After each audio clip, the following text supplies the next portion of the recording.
Hi everybody, I'm Segev. Welcome to the AI Art channel.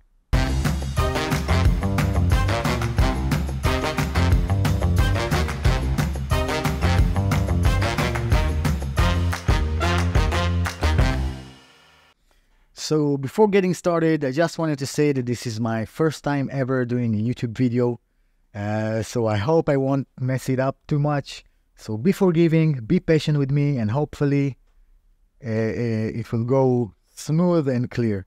So without further ado, let's go. Today we're going to talk about a model called Pixart-Alpha. It's a text generation model. It generates amazing images, high quality, a lot of details, great colors, great composition, and it can actually compete with the level and quality of MidJourney images.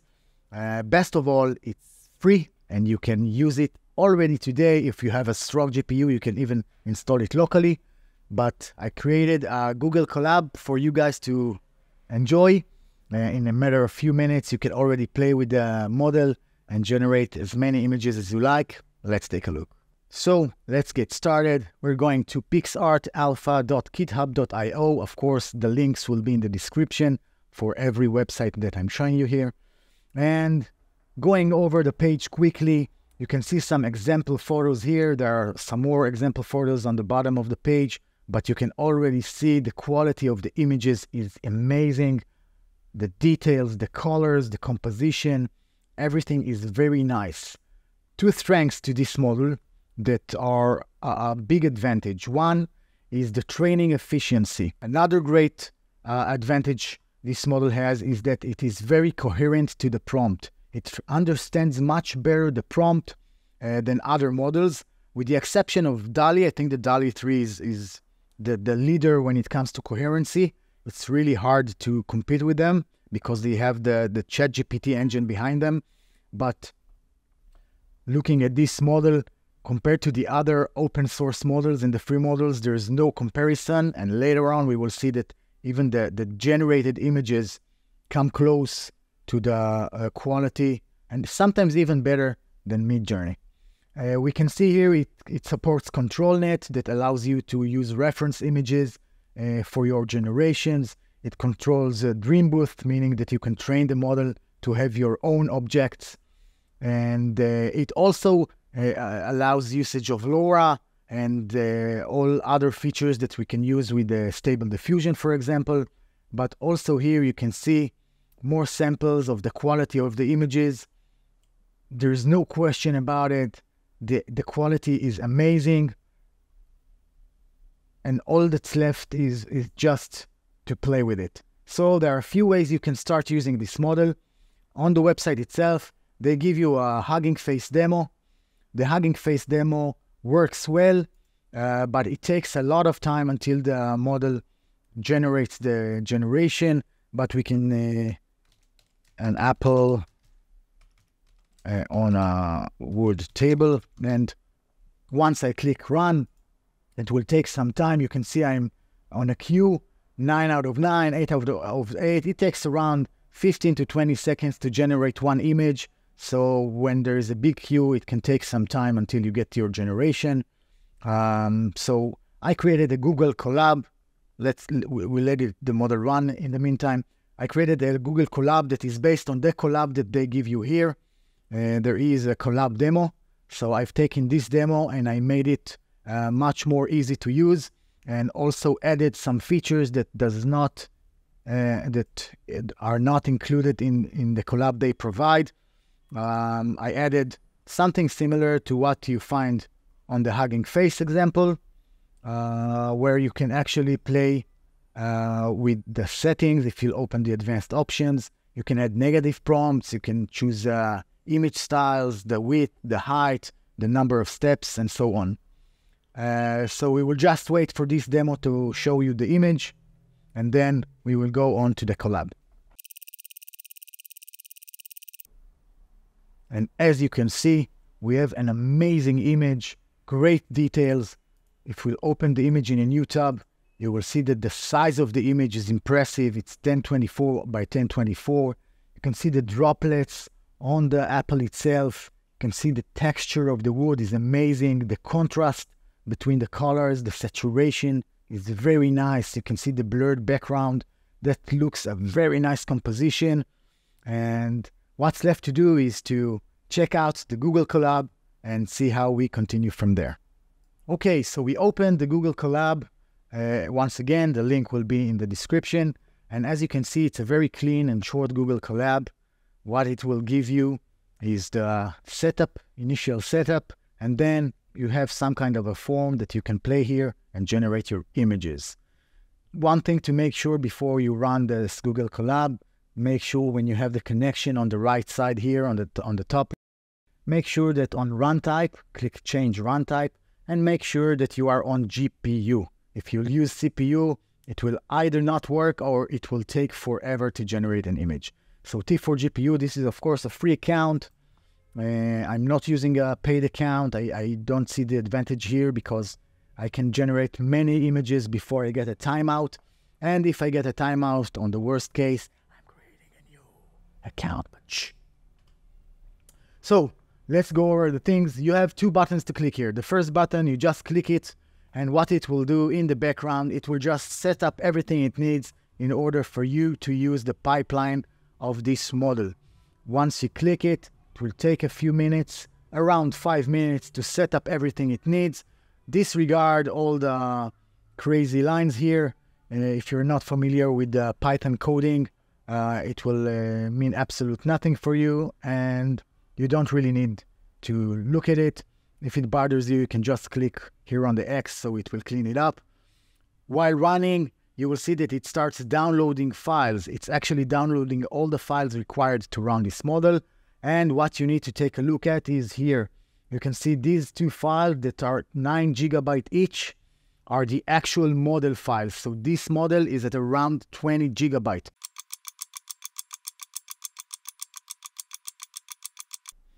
Okay, so once it's done, you can see a green check mark on this section here. Everything is downloaded, and it actually means that the model is ready for work. You don't have to run it every time you generate an image, of course. It's only once, and then you can work with the model. I love clicking here on the X below just to clean the screen so it looks clean. And let's see if we can start using the model. Let's actually go with the same prompt that we created before. An apple on a wooden table. And click play. Once again, it will take a few seconds to run the model.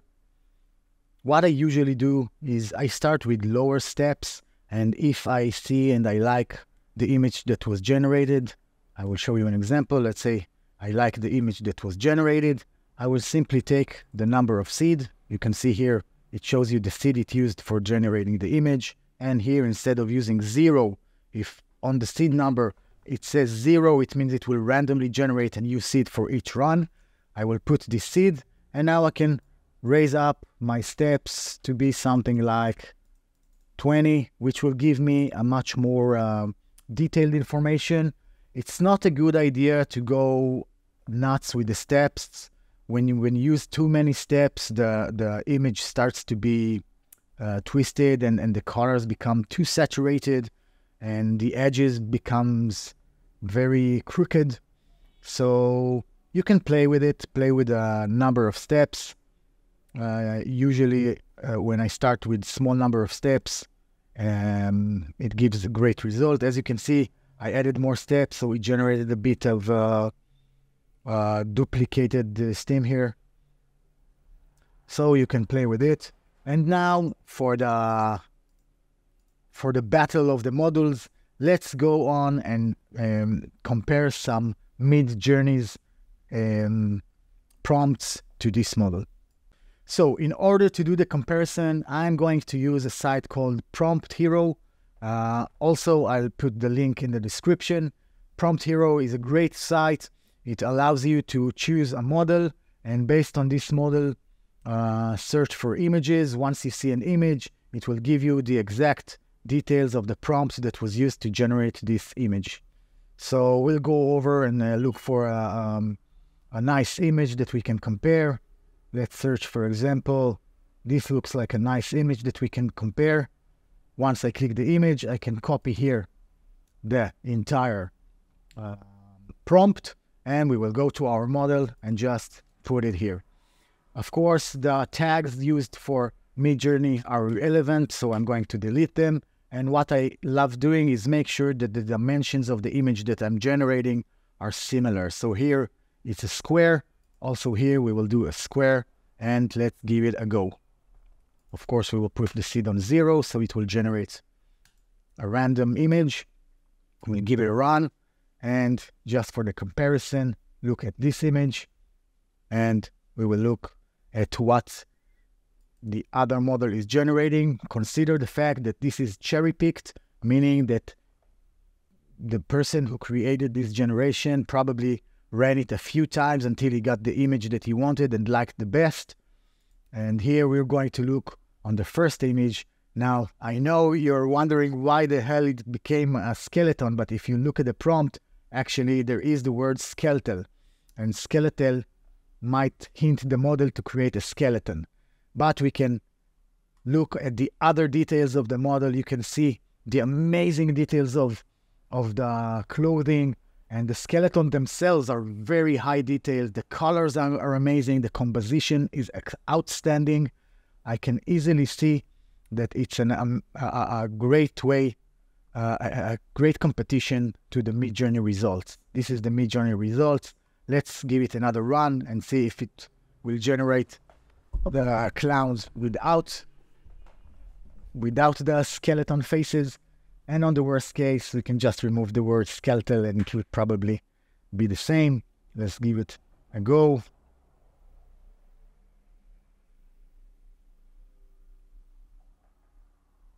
Yeah, and again, it's got something with the skeletal, so let's just remove the word skeletal and run it again. This is actually part of the model that is more coherent than MidJourney. MidJourney completely disregarded the skeletal tag, and the Pixart-Alpha actually is a more coherent image generator than MidJourney. So you see, once we took away the word skeletal, we get a similar image, amazing faces, amazing makeup. The colors are outstanding. And now I will show you some more images, and you'll be the judge whether or not you like MidJourney better or PixArt. And of course, remember that PixArt is free. Okay, so let's see some more images, MidJourney versus Pixart-Alpha. Consider the fact that MidJourney, I took all the prompts from the Prompt Hero website that we saw before. It's all cherry-picked, and it's probably been several iterations until the image was selected. And here, I just ran a batch of 4 images and took the best one out of the 4. Nevertheless, the results will speak for themselves, I think. And we'll start with an image of an alien, full-body, terrifying, fierce and threatening, highly detailed and realistic. This is the MidJourney image, which without a doubt is a beautiful image. It's some kind of an alien with an armor suit or whatever it is. And this is the PixArt image. If you ask me, this image is much more fearful than the previous alien. It's much more threatening, and it looks super realistic. Look at the details of the veins and the tube. There's some kind of a tube going into his brain. It kind of reminds me the alien from the movie series Aliens. It's an old movie series, but it's without a doubt a beautiful generation. And let's go to the next image. So the next image is a gothic heavy metal guy rocking out, shattering the skies above, sketch in the style of gritty urban realism, Gathcore sketchpad. So this is the MidJourney image. Without a doubt, a beautiful image. Look at all the details in the background. It gives you a sense of a shattering sky indeed. Beautiful image. Look at the hair of the dude. And this is the image from PixArt. I think that MidJourney did a bit of better work here and added a lot more details. but without a doubt, this is a sketch. The details here are awesome, and it pretty much gives you the sense and the feel of the prompt, and amazing. The next prompt is an enormous snow monster standing on the ice in the style of an epic fantasy scene, manticore, explosive, wildfire, terrigen, and many words that describe the scene. And you can see that the MidJourney image is amazing. The details of the fur of the monster, you cannot confuse, and it is clearly a snow monster. It looks beautiful. Look at the texture of the teeth. Really, MidJourney did a great job here. And this is the image from Pixart. I also think it's a amazing image. Look at the details of the mouth. It looks very realistic. It a bit gives a sense of 4K game character, but without a doubt, it looks amazing. Look at the scales and the fur, the ice cold fur of the creature. If you look at the hands in the MidJourney image, it did a bit of a duplication in the fingernails or the claws of the creature. And on the Pixart, actually the physiology of the creature is better. Both images are amazing. You'll be the judge. The next image is a hooded anthropomorphic man-wolf in a matrix-style digital world surrounded by flowing binary code. Add blue glitch effect from striking surreal look, blend in geometric patterns for complexity, matrix digital rain. This is the MidJourney image. It looks amazing. It looks like a poster you can hang on your wall. I really like the pixelation it did on the top of the hood. It literally gives a sense of computerized character, of a digital character. And this is the Pixart image. It looks a bit more of a drawing. I love the face of the wolf emerging from the darkness of the hood. Both models created the concept of the matrix with the shining drops, and the colors are amazing. I think that MidJourney did a bit of a better job here, especially in the details of the fur. But nevertheless, the image is amazing and beautiful. The next image is an illustration of a panoramic view of a mountain summit with a two-point perspective, inward background, 80s retro theme, blacksmithing, depth map, spotlight, UHD. MidJourney created a beautiful image, and the resolution of the image, the size of the image, the dimensions, as you can see, are a portrait. So the panoramic concept is a bit neglected here, but it looks beautiful drawing and a beautiful style. And this is the image that Pixart generated. I really like the details here. All the lines of the drawing are crisp, and you can clearly see the details. Even on the faraway mountains, look at the clouds, and on the sun. I really like this variation. And I think that Pixart here is the winner by far. Okay, so the next image is a porcelain portrait repaired using kintsugi. Kintsugi is a Japanese art where you break something and then you glue it together with a sort of a glue mixed with silver or golden powder. So this is MidJourney. And without a doubt, it generated a beautiful image. Look at the cracks and the details of the face. It does look a bit like a mannequin more than a humanoid face or more than a human face. But without a doubt, it's beautiful with all the golden powder smeared on the face. And this is the image that was generated by Pixart. Again, the details are beautiful. It's a bit more realistic in the sense of the face, but it looks amazing. Look at the eyes with the eyelashes, and look at the golden powder spread all over. It looks beautiful. I can go on with this forever, but let's do one more image. Now the prompt was, Picasso painting of extraterrestrial alien beings, Picasso art, classic Picasso. This is what MidJourney generated. It looks a bit 3D to be a Picasso, but nevertheless, the image is beautiful. The aliens are cute, and without a doubt, it passes the prompt. And this is what was generated with Pixart. I think it is much more a Picasso-style image, and it clearly nailed it when it comes to the prompt. We can see extraterrestrial alien beings, and I think it's simply beautiful. I think Pixart is the winner by far in this case, but once again, you'll be the judge. And thank you much everyone for staying this far. I hope you enjoyed the video. Hopefully I'll see you in the next video. Subscribe, like, and all that bullshit. See you later. Bye-bye.